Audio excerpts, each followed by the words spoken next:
So they make these limiter plates. Mancini sells these, or you can buy them from FBO Ignition. So I'm going to show you how to install one of these. First things first, pull these 2 screws out of this vacuum canister. Then you can pull this up just a hair.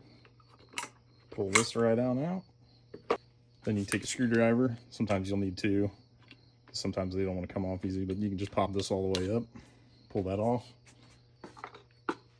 Then you can take 2 picks, dig in there. There's a little clip with 2 little pieces that stick up like this. So if you can get in there and pry them apart. There it is. Sometimes it comes off easy. Then you pull the 2 screws that hold this whole assembly with the pickup in it. So after you get all the screws out of this, you pull that up, pop this right on out. Then here's the piece where your rotor goes in. So once it clips out, this should just pull up. So on this one, I have the lightest spring from a kit from FBO Ignition. And then this is the factory spring in here. When I'm doing these, a lot of times what I'll do is I'll just run the medium spring from FBO and then nothing on the other one. I also recommend lubing up around here with like some PV Blaster or something. These weights will be freed up and you can actually get them to pull out just a little. So you lay this in here, push it over, pop it on. There you go. Then you just smack the piece where your rotor comes back on. Cool. There we go. Now we'll set our pickup back in here.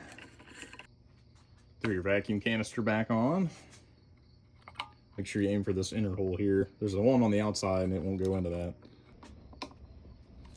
Set this guy back in here.